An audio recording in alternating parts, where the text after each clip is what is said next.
sharing our stories connects us. Listen and be connected.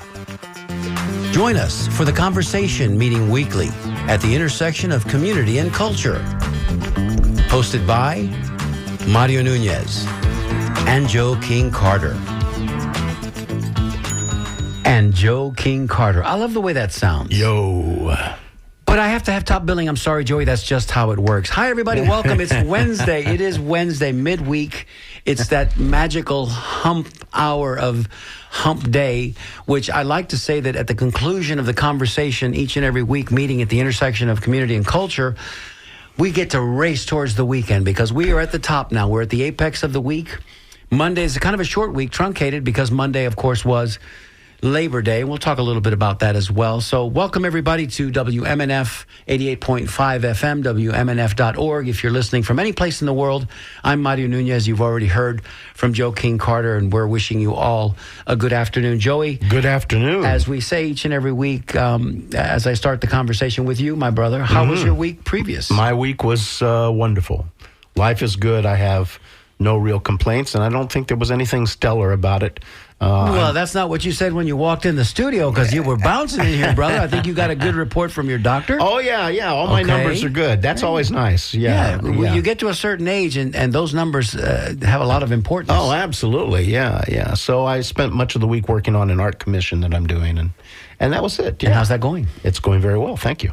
And can you tell us a little bit about the installation that you had for many, many years at King Corona and where it lives today and where people might be able to see it? It's currently in a studio being worked on. It's being refurbished and slightly redesigned, and then it's going to end up somewhere on public display here in Tampa. So I'm excited. Can you make any additions or amendments to them, addendums? Can you add to, subtract from? It's a piece that I'm doing with David Audette, and it's our piece, and we get to do some things with it. So yeah, we're changing a little bit. Wonderful. So I expect to see myself in there someplace, my brother. Maybe in one of that's where that's going. Of course, Joey, but you didn't take the bait. You didn't take it. No, when one of those window vignettes, maybe you can put me in one of those windows. We'll have a surreal Mario doing something. Right, a silhouette. Yeah. Silhouetted. Yeah. Well, I mean, today was a big day in Washington. I was compelled to be watching the news just before we got on the air today because things are possibly going to happen in a big way. Yes. With regard to the Epstein files, and they sent Congress home for 6 weeks, thinking that maybe all that stuff would go away.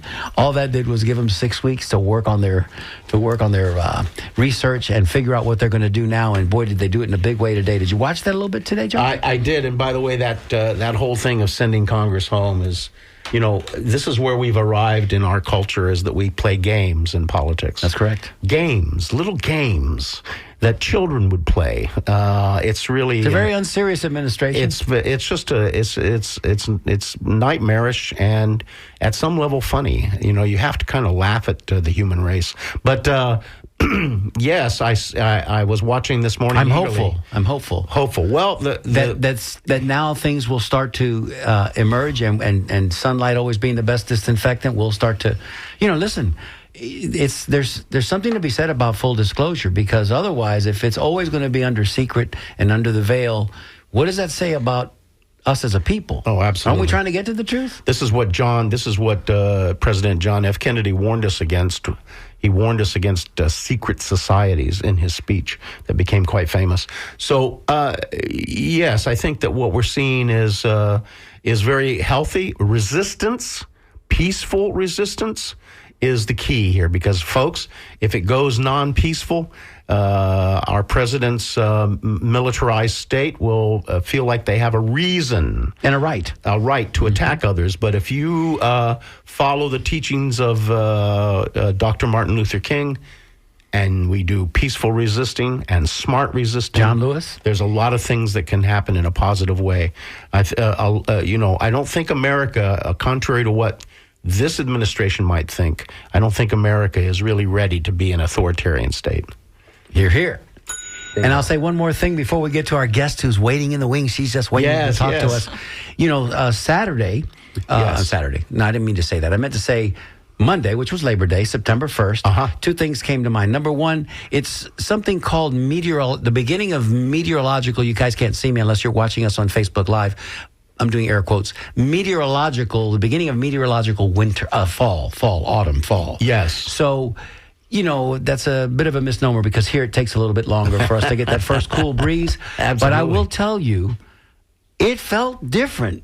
It felt different Monday morning. Perhaps a little drier, perhaps a little cooler, perhaps. I'm just playing mind tricks. Yeah. And the other thing I wanted to say, and I say it every Labor Day, how much do I miss personally, because it was a right for us at the end of summer. You know, we didn't go back to school until after Labor Day when we were kids, Joey, right? Right. And always the last thing that we did before school started was we experienced Labor Day at home with our families or at the beach, because that was also another thing that we did here. Tampeños would go to the beach, Indian Rock, St. Pete Beach, wherever we went to our hotels of choice or cottages, and we would watch, you ready? Mm-hmm. The Jerry Lewis Muscular Dystrophy Labor Day Telethon. I see. I mean, I spent my youth watching that because it started in the 60s. Yeah. You know, when the Rat Pack would show up and they would entertain us, and then Jerry Lewis would raise money. And I remember when the tote board rolled over to $1 million, we all fell over. And I think by the time it ended, there were, you know, money and inflation and everything for adjustment. For like, they were in the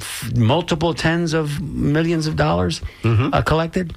But I did actually work those telethons here locally. I answered the phone. That's how inspired I was by Jerry Lewis as a kid watching it, that when I got to be an adult, I would collect, and I would also go and volunteer and bring people to volunteer. You go, my friend. You go. Yeah. So Yeah. anyway, we missed you, the great Jerry Lewis, and whatever happened to the telethon? You know what happened to it? What? The internet. Oh. You don't have to have a telethon. People call in anymore. You just go to the website and donate. Oh, okay. Okay. Well, maybe that's better. I'm finished now. For people who are not big fans of Jerry Lewis, then maybe it's better. Well, who's not a fan of Jerry Lewis? We know the French are. I don't know. They love Jerry Lewis. Yeah, that's true. Okay. All right, let's go. And now we can begin our show in earnest. There we go. We ate 12 minutes of Georgia Vegas. There we go. Well, sorry, Georgia. We'll make up for it. Sorry. No problem. Fun packed. So, good morning, good afternoon, Georgia. Yeah, good afternoon. It is afternoon by now. It is. Yeah. All right. So introduce her kind of formally. So we have with us today Georgia Vehu, and Georgia has a long and extensive resume. She sent me her resume, and I've known Georgia. How long, Georgia? Oh, dear. How long have we been at the University of South Florida? I mean, I think it's 45 years. Oh, my God. maybe. 45 years? That's pretty cool. Wow, yeah, it is, and I remember her back then, and then in and out of my life, she sort of showed up in various ways, and then she ends up marrying a friend of mine, and the two of them are a couple, and it's Powerhouse. Life is a very interesting circular event. So yes, I remember you at USF, but your career has been. I did not realize so much of what your career was about until I read your resume. Isn't that interesting? Somebody you've known that long and you don't know. So let's start with your personal life a little bit, and then we'll get into these other things, these accomplishments of your life. Where did you grow up? I grew up in Tampa. I'm actually an Air Force brat, and I've been here since I was 5 years old. And I grew up in South Tampa, and went to the first Robinson High School. And I always thinking I was going to go to a plant, and then they opened this new school, and I was so disappointed. But it was went to Robinson, and then after that, very involved in the Vietnam War was going on. Yes. And for whatever reason, I ended up married at 19, and that was after I had gone to 2 years of college and became a housewife, actually an Army wife, because we ended up in Oklahoma, and then came back to Tampa after he was able to get out of the Army. This is where my family was, where my friends were. Raised my first daughter, and then decided that it was about time that I went back to college. Mm-hmm. And then that's what drew me to University of South Florida, because I realized, it took me a long time to realize that I really wasn't made to be a nurse. I really wanted to go and work in the arts. Was that the original plan, to be a nurse? Yeah, and I when I It was a realized- thing, right? It was a thing that a lot of young ladies described it. And I think a lot of that may have been influenced by the Vietnam War, but here I was at University of Florida taking my first year of nursing, and there was a class of maybe about eight women, no men, only women. And then all of a sudden I looked around and I thought, these women really want to do this. I'm still sketching in my sketchbook. I'm still reading about history, about art history. And I said, they're really committed to this. I'm not. Right. So I think that's when I realized that nursing was something that I may have done as a, what do we call them, candy stripers? Yeah, candy stripers, for real. At the original St. Joe's Hospital here in Tampa, if any of you remember being back that far.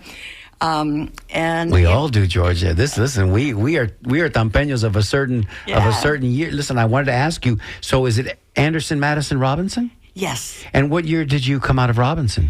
At 1964. Okay, 64. So Yeah, there's a 68 alum sitting to your right there. T.R. Robinson right there, 68. Yeah. Oh, wow. So Okay. and she was also Anderson Madison Robinson. So she was at Anderson with you if you were just a couple of years ahead of her. I can't believe it. That's pretty cool. I mean, growing up in South Tampa too is that we were in a new subdivision. So was she? I bet you were you in South Manhattan Cameron? Manor? Manhattan Manor? Yeah.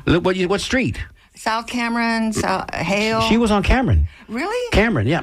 4512 Cameron? 45. We'll figure it out when we get out of here. Yeah, But because we were 4512, then 4524. so did you live next to the Whites by any chance? Michael White and his family? Yes, Sandy White. Okay, so just listen. We'll have to talk afterwards. Old home week here. Georgia. We'll have to talk afterwards because right, our will listeners do. are like, "What are they talking about?" This is crazy. Just know that Sally's parents were best friends with the Whites, and that's how close they were. So the gentleman that lived at the end of the block that was the artist, honey. The gentleman that lived at the end of the block that was the artist. I'm trying to remember that too. Yeah. Okay, well, we we go digress, later. We'll but go back. we will have We a café con digress. leche and talk But about all this. it proves that How small is Tampa? Tampa How small is Tampa? Tampa is Yeah, a you still. weren't kidding. You guys were a block and a half away from Plant District. You know that. I know. You were on the northernmost reaches of the that was wild. because you were north of Gandy. And I Anyway. think what was wonderful too about being the first, group of people that went there. I was so happy and proud that we were one of the first schools to be integrated. Unfortunately, there was only two, and they were again Air Force children. Correct. And so I was really proud of that. Later on, I went to, as I said, we went back to South Florida, University of South Florida, and that was in 1978. And I think that's basically when I met Joe. So it may be a little over 45 years. Yeah, no, it's a long And time. that's also where I met Milt, and we kind of hung out at the College of Fine Arts. I think there was I was an older student. We kind of went to the Empty Keg, between our art history classes and our art classes. Mm-hmm. We had, I think, University of South Florida at that time, the College of Fine Arts was a very close group of people. I mean, we had graphic studio, we had visiting artists that were out of this world that were open. Yes. And so it was a really positive experience. Then my life sort of went a little different direction. My parents, who on my father's side he's from Maine, and so they had a summer home in Maine, and they said, "Why don't you and our granddaughter come up and spend the summer with us in Maine?" And I said, "Oh, that'd be great, but I don't want to lose, the hours that I need for graduation." So I was able to go to Dr. Dietrich, my art history professor, and Dr. George Pappas, who was the head of the college, and set up directed studies. And so with that, I became really connected. I was able to go to Skowhegan School of Painting and Sculpture in Maine. So what I did was go with my parents and spent a lovely summer, but every other weekend I'd end up at the Skowhegan School of Painting and Sculpture. And so there I was doing a directed study about women artists, because that particular summer, there were the most amazing women that were going to be there. Elaine de Kooning, Nancy Graves, Linda Wow. Binglis, Agnes Dennis. I was able to interview every one of those wonderful women, learn a lot from them about art and about how their life went forward as women artists and with the struggles they had. And so that particular summer, I also discovered that I was pregnant with my second child, which in my wildest dreams I never thought that that would happen. But that gave those women artists, took me under their wing and protected me. Wow. That whole summer to keep me What an safe. advantage. Yeah, and what they told me was the most fascinating stories. And I have to share the one from Elaine de Kooning.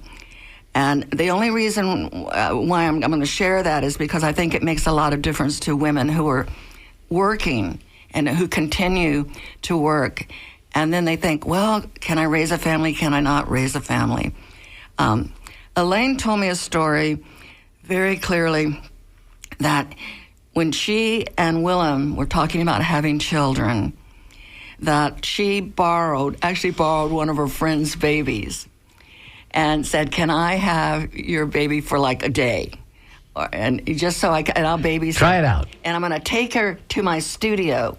So she had the baby in the studio.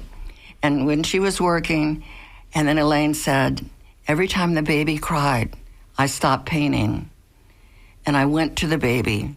Every time the baby needed me, I stopped working. And I went to the child.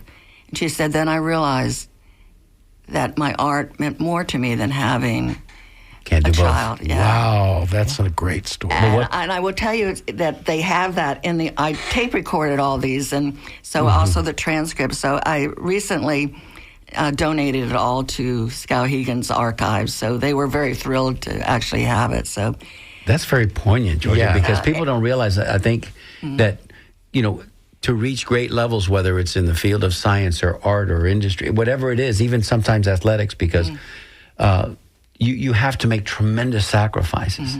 And Derek Jeter, he didn't get married, he didn't have his family until he finished his baseball career because he knew he couldn't be distracted by anything. And it comes at great sacrifice, but we don't get that great art unless...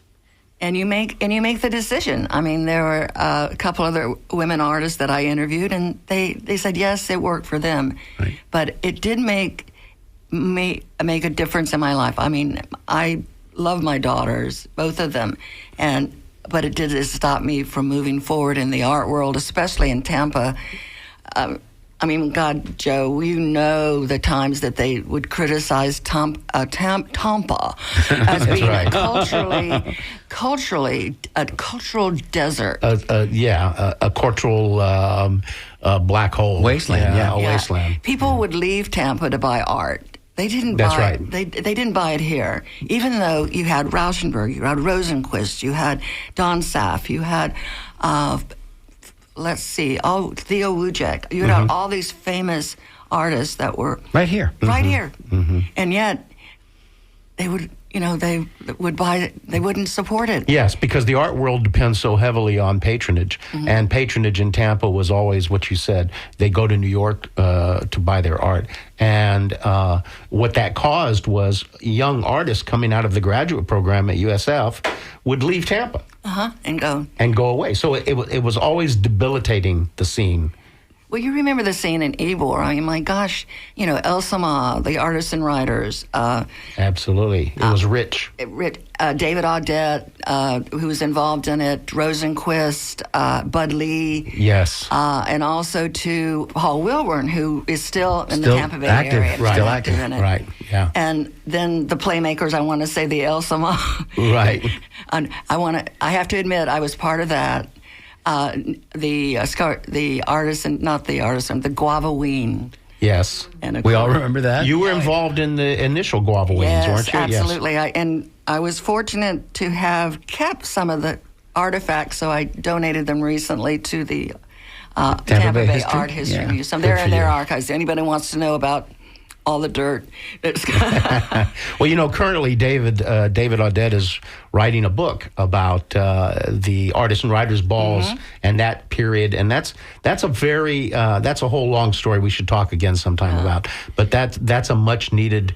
That period of time in Ybor City needs to be documented because, unfortunately, the rewriting of history came when people came around in the 90s and said, well, before the bars got here, nothing was happening. There was much more happening in the 80s than the bar scene has ever brought to Ybor City. So, at any rate, let's stay on track about this. So you're at Skowhegan. Now what happens? You come back to Tampa? Yeah, I come back to Tampa. I finished up at University of South Florida and get my degree. But before that degree happens, I actually start volunteering as the Artists Alliance. Yes. Yeah, the Artists Alliance in Hyde Park. The developer wanted to bring Hyde Park back. At that time, my family and I were living in Hyde Park. The developers were trying to bring that Swan Avenue, and I asked him, I said, there's an open space here. And it wasn't just me, it was a group of other people involved, mostly from USF. Mm-hmm. And we managed to get the developer to donate this empty gallery space, which had carpeting on the wall. Do you remember? I do. The carpeting. But Yes. it made it so easy to hang shows Yes, and take them yes, down. You yeah. didn't have to paint the walls all the time. Right. And then Selena's Restaurant, Right next door? and wow, every time we had all these shows, bring more business, which made the developers happy, made the restaurants happy. Yes. And we also made the artist community very happy. And that synergy, Georgia, I wanted to talk a little bit about. I'm so glad you brought this up because you were so critically involved in that. I exhibited work at the Artists Alliance as well as your husband did. That was in the Rosenquist Invitational. That's right. That's right. It was a great show. Now, what was the role of Marty Hirons in that operation? I will say, if anything, she is the one woman who got us the money from the Junior League of Tampa. Yes. Marty was a strong woman. She was going to school at the College of Fine Arts. I think she was taking painting. Right. But she also had the wherewithal to bring people together, and not just people who have the interest in art, but people who are willing to support it financially. Yes. So she got that first grant that paid for the first salary, $5,000, for a part-time executive director who worked full-time. Right. And she was very active. Yeah, and I think that in the history of Tampa's art scene, Marty Hirons, I bring her name up all the time because I remember meeting her. Her energy was intense, and what I remember about her was she was sort of being, let's face it, kind of a debutante who had one foot in the debutante world and one foot in the kind of bohemian world. Absolutely. And she was just a great person. And really, when we look at what's happening now with the Crest Building and all the things in Tampa that are trying to support the arts, she was one of the first people, along with you and others, that created a space for emerging artists. That's what's so critically important. When you're a young artist and you're making work, where do you show it? How do you show it? And how do you develop your audience? And how do people get to see your art? And I don't know that we have a significant space in Tampa today where emerging artists can show their work. So I think the Artists Alliance was a very important moment in our history. It absolutely was. And I think when you look at the registry, we had over the state of Florida, there was over 400 or close to 400 emerging artists who were registered. Whether or not they paid membership, they may not, because you took them, you wanted to know where they are. You wanted their slides in their slide registry. Right. Also, too, the Artists Alliance provided an opportunity for emerging artists to actually show their work in other places. They had the first show called Cityscapes, where you took art, including three-dimensional art, downtown and put them in office buildings, in banks, and the first Tico Plaza downtown. Right. So it's a history, Joe, that I'm concerned that is sort of lost. Yeah, I think you're right. And and that is the main reason why, I wanted to make sure that whatever I had went into the archives for the History Center. Well, we need to write about this, Georgia. We need to start David, writing about it. I And really David, think, yes. because Yeah. I'd love to share and to to add what we have there, because it's getting lost. Yes. I don't know if I should say this or not, but Please you do. know me. Say whatever you want. Please do. Okay, is that when I went to a museum, Tampa Museum exhibit, it was probably about 2 or 3 years ago when they were talking about the history of the museum. They forgot the prehistory, Right.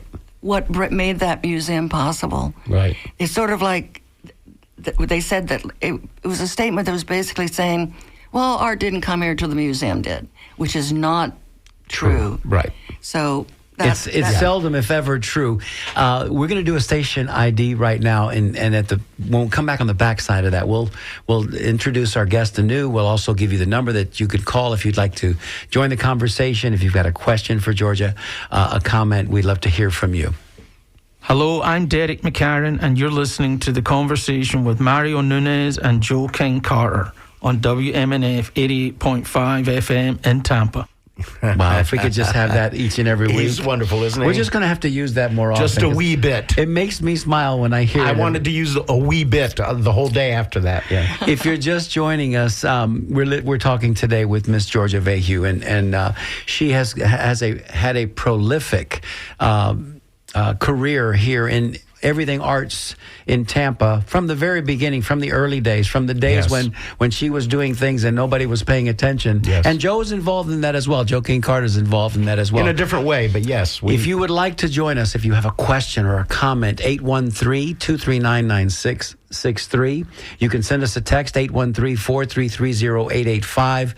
Emails are always welcomed. That's dj@wmnf.org.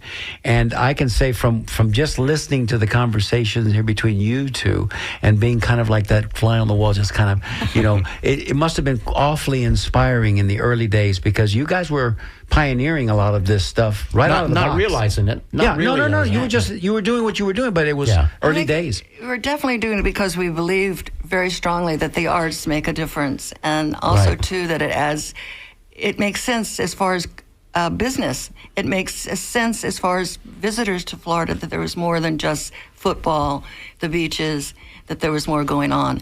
But I do have to add one thing, Joe, is that I have to tell you that most of your listeners probably don't recognize me as Georgia Vahue. They might recognize me as Jody Conaway. Jody Conaway, folks. So sorry about that. But, I am a Libra, And but now you've ripped it. I know, but- now we know. yeah, because nobody would say, "Wait, I don't remember Georgia Vahue." That's right. I But they do remember Jody Conaway. Yeah, I or do too. Yeah. Georgia Conaway. That's right. So, but and my life changed with Artists Alliance and walking away from it, because it was difficult, because what happened was that they couldn't afford it anymore. Right. And the board of directors, no matter how wonderfully sincere they were, and we had we had lawyers on our board, we had affluent Tampans. Tampeños. Right. We call them Tampeños But here. Right. the fundraising wasn't there. Yes. We survived on the money we brought in from donations. And bake sales. Yeah. Yeah. So, and occasionally we did get grants, but there was a point in my life that I had to choose financially, that it just wasn't working for my family and I. Sure. So I want to say too that you just touched on this, so I'm going to go a little deeper even. Okay. I know that you are. I know that the issues of women are critically important to you, as it should be to everyone.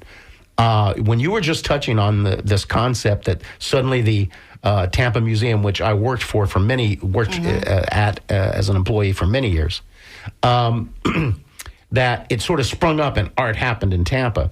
That pre-existing moment in which money was being raised and efforts were being made to create the museum and to create the Artists Alliance was all done by women. yes.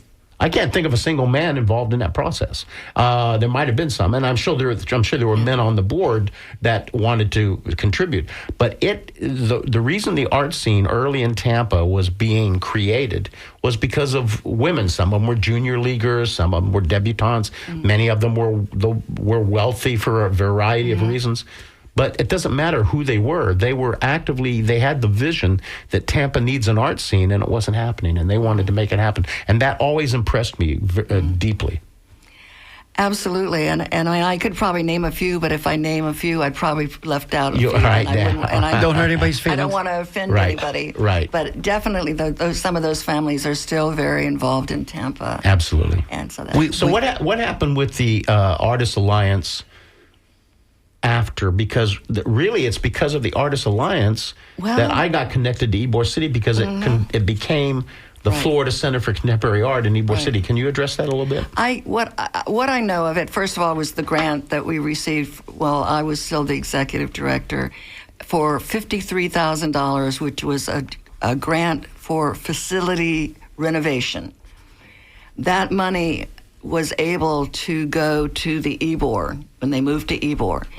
And I think that decision was made because the developer said, I no longer need a gallery next to Selena's in Hyde Park. I no longer need that to bring people here. They know Hyde Park, and they moved on.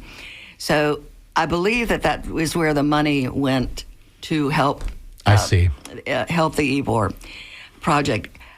I went down there a couple of times and, offered to see if they needed any additional, because I was working in Ybor at that time at Playmakers Theater at the Cuban Club. And what I observed was that there wasn't the involvement as far as board members or as artists that there had been earlier. It's sort of like it lost its support. I agree. And I don't know whether, maybe you can comment on that. Was it that people still didn't feel confident in Ybor? Yeah, I think that was I think that was part of it. I think Ybor's the concept of the ugly or the redheaded stepchild, Ybor City has always had to overcome this reputation, and the reputation wasn't serving the gallery very well. Yeah. And I remember as growing up how wonderful it was to go to Ybor. You could to go shopping, to find fabrics as a kid, and also wonderful food, the best stella crabs ever. Amazing retail. You're preaching to the choir, Miss Georgia. You know this is a home game for us. So we have a phone call, I believe? We do, and we're going to go to it now. Linda's calling from Tampa, and she has something that she would like to contribute if I could only get this mouse to cooperate. Hi, Linda. You're on the air, please.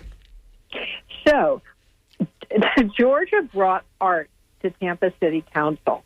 I don't know if you remember this, but we called it the Midnight Art Squad. We took down the plaque from Boy Scouts from 1953 and put up really contemporary art, and it was phenomenal. And the next day, the council members walked in and they said, "What's that?" And I said, "It's art." And they said, "Well, what is it?" And I said, "It's whatever you think it is." One of the pieces by Joan Marmorelos was 60 gold bags, small gold bags on the wall. I personally interpreted it as the corruption of previous councils, but, it's art. It's whatever you think.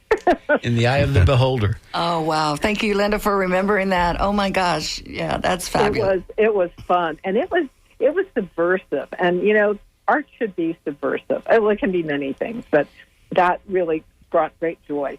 Absolutely. And that's part of the reason we invited Georgia to be our guest, is because she's, I don't want to use the cliche unsung hero, but she's an unsung hero. And so all these different manifestations in so many organizations for so many decades with her energy and sparkle and creativity.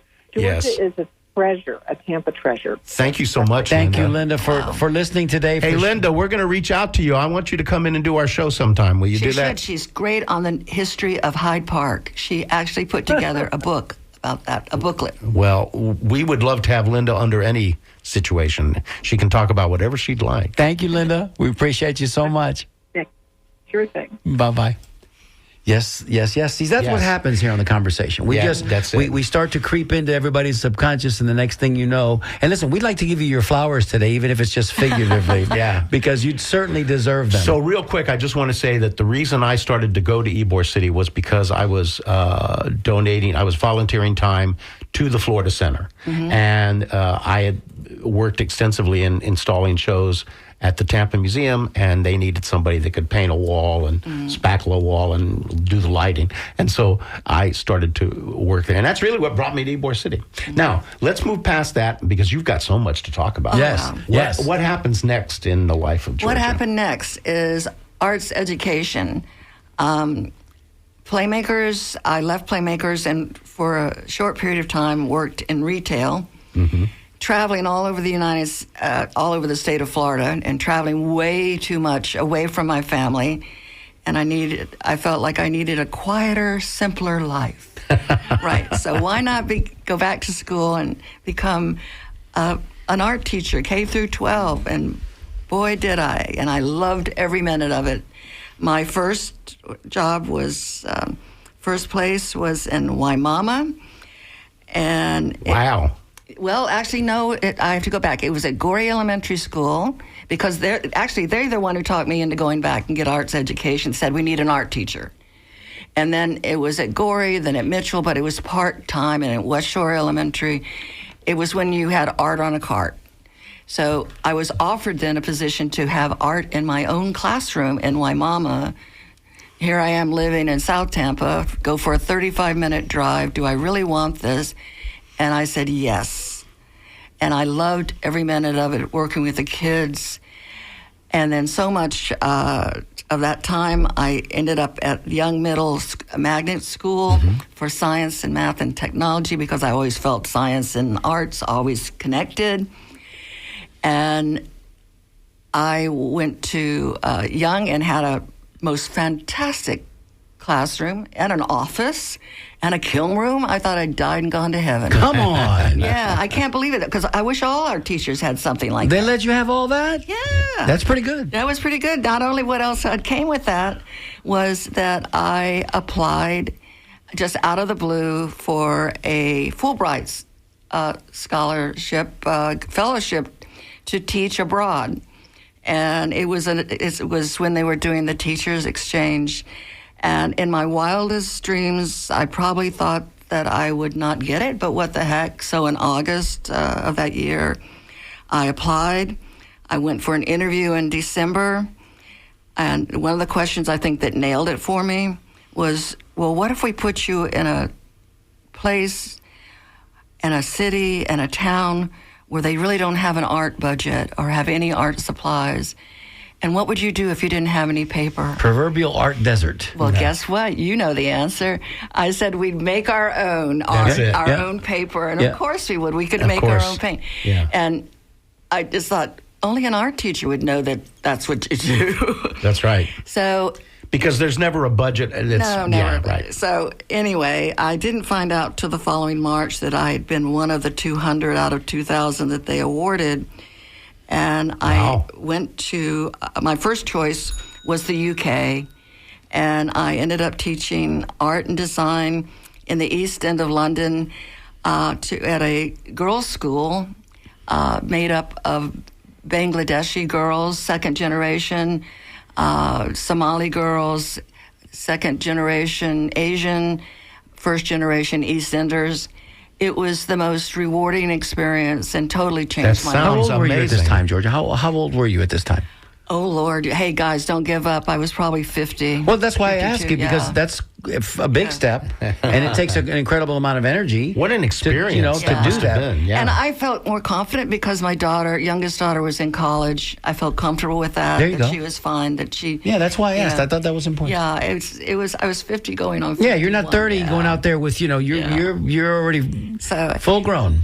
And Yeah. so those friendships and the teachers that I worked with and the artists I met, I still are friends today. But you don't know what a difference you make in someone's life.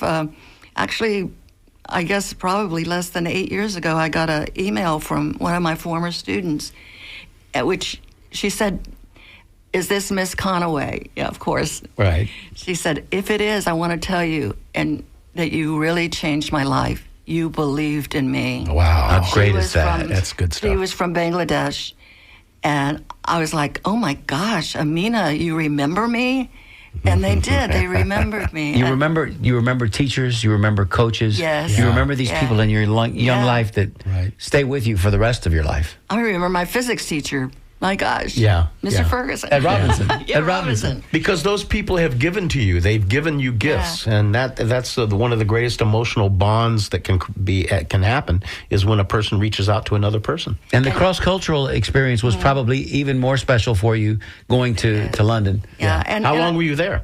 Actually, 1999 to 2000, so it was only a year. But it was Action-packed. But what a year. Full It year. was, Yeah, full it year. was quite a year, and we would go back every time. So it basically changed my life. And when I came back to Tampa, I was coming back home, and then my life changed again. And In what way? In what way? Don't Well, just let's put drop it. Let's- All right. Well, my first husband would not go with me to London. He said that he said that he didn't want to live outside. He couldn't leave his job, okay. but he could leave me. So, Okay. so that's when we separated and eventually divorced. But the biggest change for me when I came back to Tampa was that I reconnected with some of my USF and my friends, and Milton was one of those, even though he was living in New York. Mm-hmm. And so we dated, and I was at this point, still teaching, and he went back to New York, and then 9/11 happened.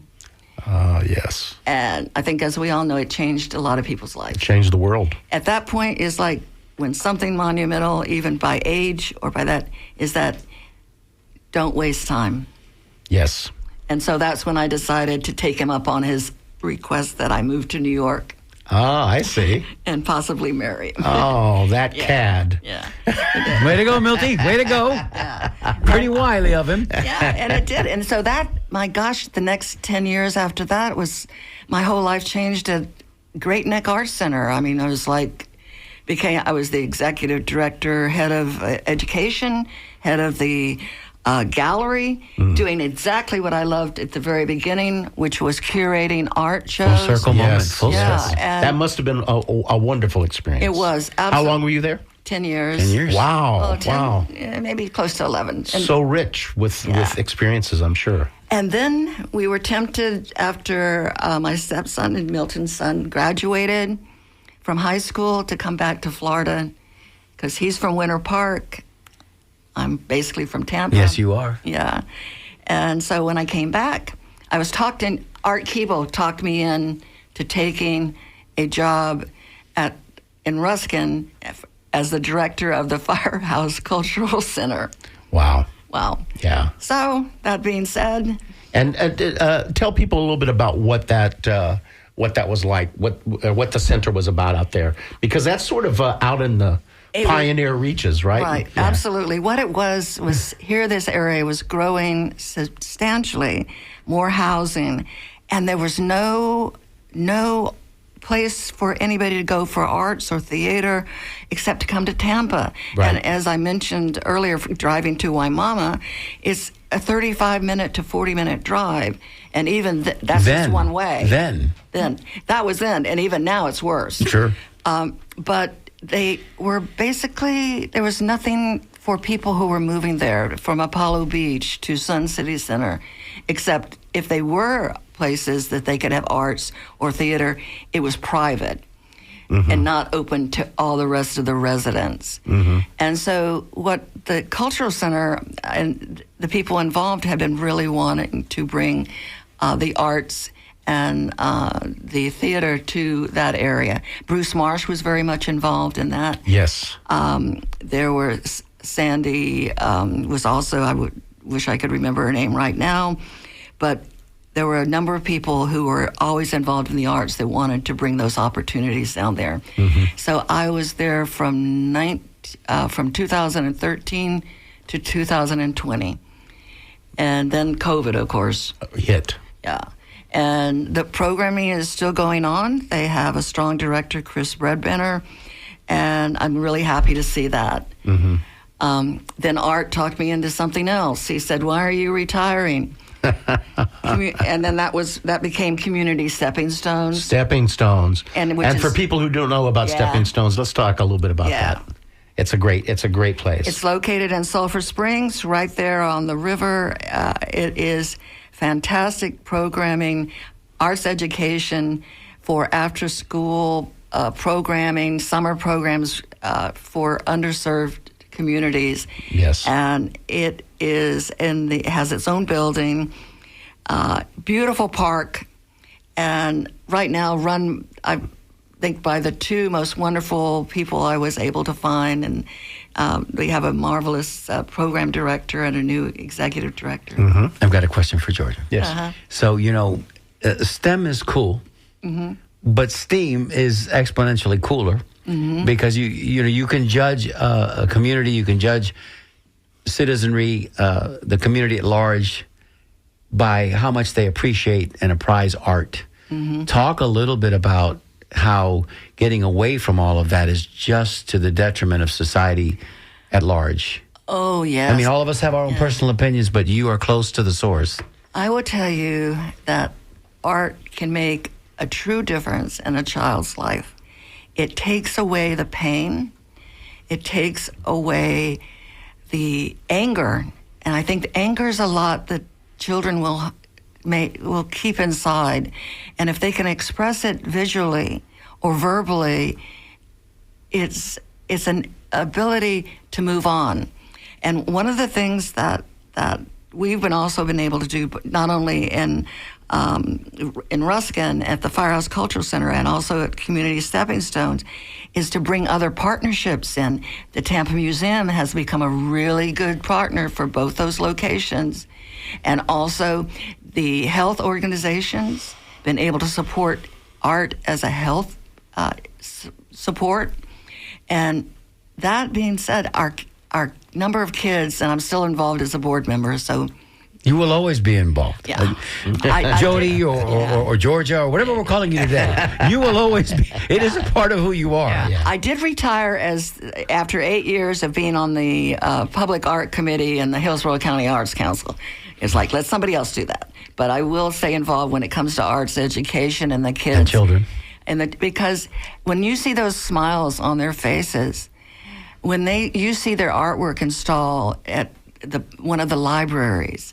At the Florida State Fair. Yeah. When they they display them, they get blue ribbons and absolutely, ribbons. and they have rewards. Yeah. And it's incredible. And their parents, I think probably that's the toughest thing. Their parents are working so hard, and then for their parents to come and support the kids sometimes is really tough because they're working. So working hard to get the parents and the children to be together in events and to participate together. So, as I said, art education is an ability to express themselves. Art education should be in all school systems, certainly as important as sports education. Easy, Joey. Easy. Should be. Easy. No, I got you. Because I'll tell you something. I'm agreeing with you 100%. For every dollar spent on the arts, $3 to $4 return.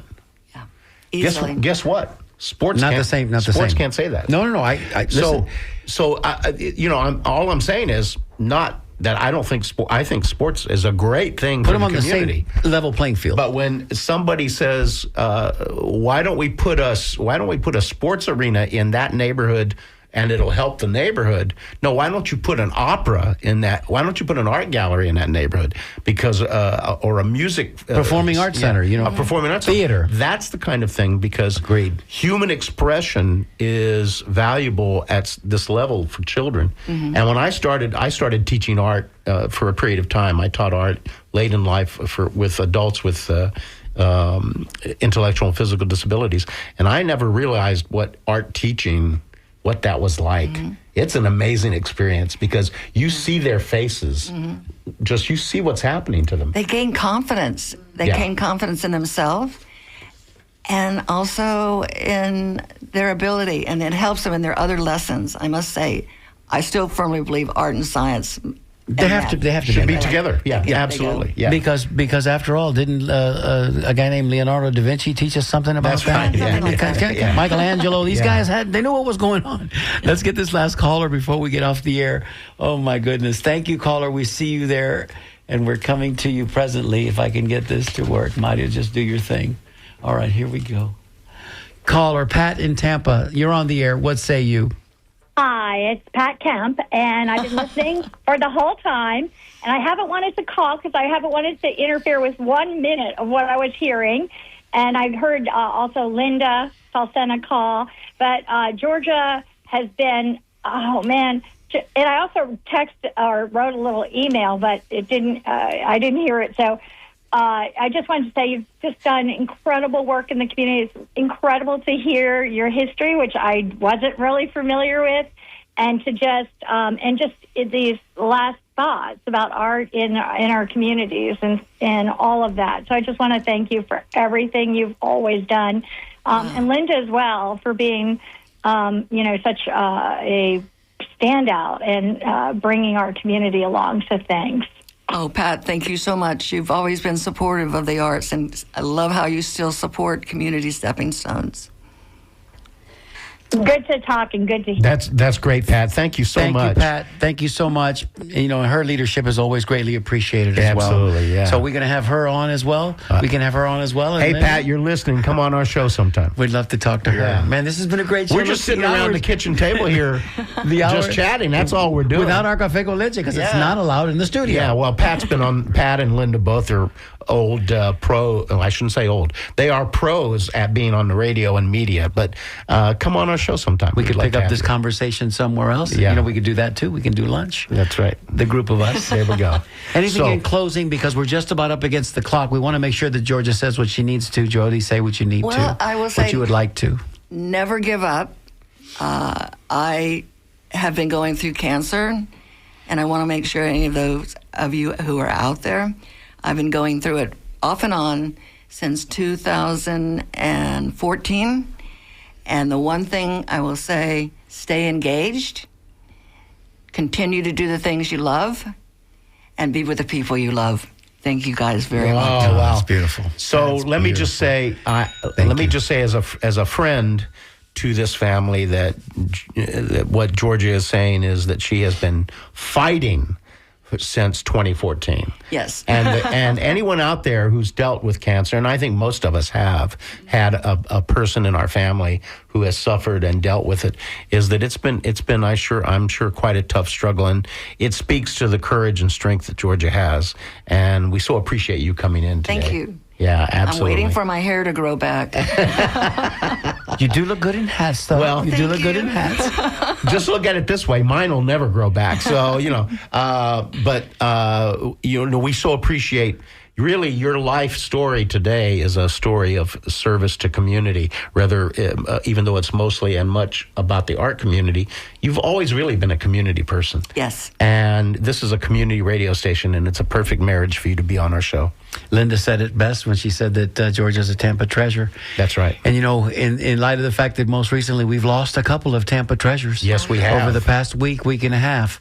So we're grateful that Georgia's still with us. And thank you for coming in today, Georgia. Thank you so much. What do you got, big guy? What's coming up next? Well, as always, special thanks to Jessica, the OG of board operators. She's made this show possible today. And believe one of me. these days she's going to read an email. I know she's busy over there on the other side. She's going to read one. That's one of these okay. days.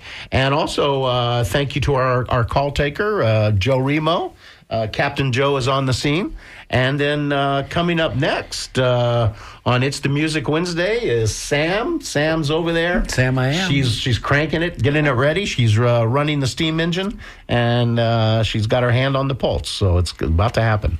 So when we bring you in the next time, Georgia, and there will be a next time, maybe we'll bring your partner in with you and we can have like a little round table conversation about Tampa in the early days. Now, what Milton might not remember, you can help him remember. But I would love to do a deeper dive and talk about the Tampa that you grew up knowing, that I grew up knowing, that my wife Sally grew up knowing, and Joe came to know soon enough. Well, I'm like Milton. I came from another place. Right, Yeah. but stayed once they got here Yeah. because I think Right. the warmth and the charm that has that takes your heart once you get here. Absolutely. So that we will do, and we promise that's going to be a wonderful show. So on behalf of everybody that puts this show together each week with love in their heart to inform, educate, and entertain you a little bit, I'm Mario Nunez alongside Joe King Carter. You're listening to WMNF Tampa.